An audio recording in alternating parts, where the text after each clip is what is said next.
genocide.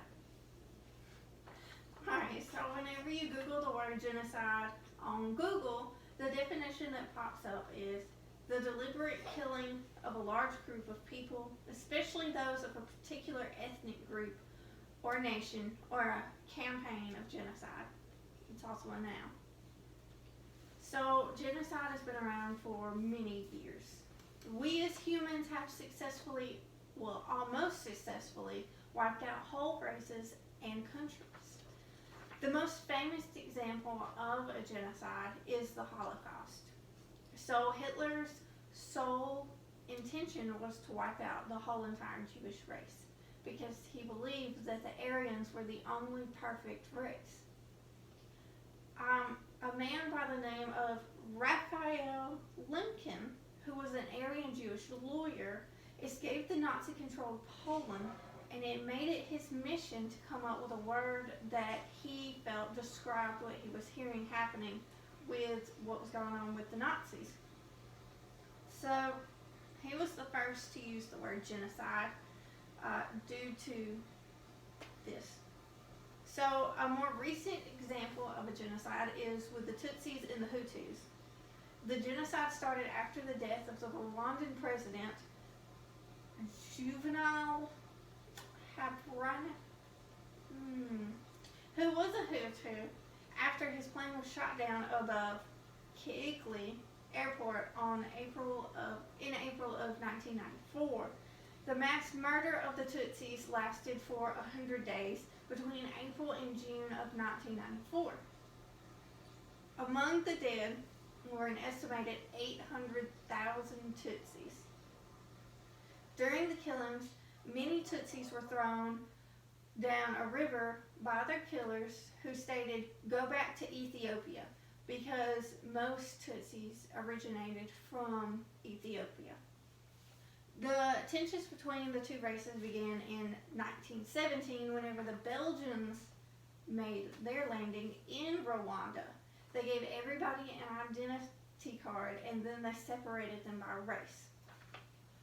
The Belgians considered the Tutsis to be the supreme race, if you will, over there. They considered them to be better than the Hutus, which this eventually led to riots that killed more than 20,000 in 1959. Some years later, in 1962, the Belgians granted independence over Rwanda, and then the Hutus took over. Many discrepancies happened over the years, but the final straw was the killing of the Rwandan president in April of 1994. The Presidential Guard in Kigali, where the plane was shot down, instantaneously began a campaign of retribution. Many of the leaders that were politically opposed were murdered, and the genocide of the Tutsis by the Hutus began within hours. In July of 1994, the RPF took over Kigali, which caused the government to collapse, which in turn caused the ceasefire that ended 100 days of genocide in Rwanda. So also a little tidbit, the Tutsis and the Hutus were distinguished by their noses. That's the difference between them. So one had a different shape and size of nose than the other one. In 1945, the word genocide was added to the Charter of International Military Tribunal, which was set up by the winning Allied powers in Nuremberg, Germany. In 1948, the UN approved the Convention of the Prevention of and Punishment of the Crime of Genocide, also known as the CPPCG. The CPPCG defined genocide as any number of acts committed with the intent to destroy in whole or in part a nation and or ethnical group or racial or religious groups. The convention began in 1951 and has been ratified by more than 130 countries since then. The U.S. was, however, one of the Convention's original signees, but they did not ratify until 1988 under the Reagan administration. The fact that genocide was defined as intent to destroy makes it separate from other crimes against humanity, i.e. ethnic cleansings. The signage of the treaty did not stop Srebrenica, massacre in Bosnia, led by Ratko Mladic tribe. He was also known as the Butcher of Bosnia.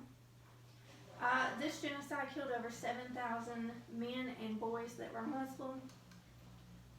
Between July 11th and 19th of 1995. The ages of the boys and men were between 16 and 60. The massacre ended when the U.S. reluctantly stepped in and they put an end to the killings. Mladic was not held accountable for these crimes until 2017.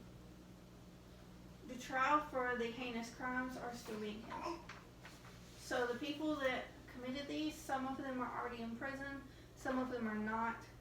They're still doing trials, which is kind of crazy. But I hope that something I've shared has been brand new and or exciting for you. I hope that something I've said will be carried with you. To never repeat the past, we must learn from it. Genocides are still happening. It is time to wake up and make a difference in the world. You can be the voice that calms a nation. Remember that.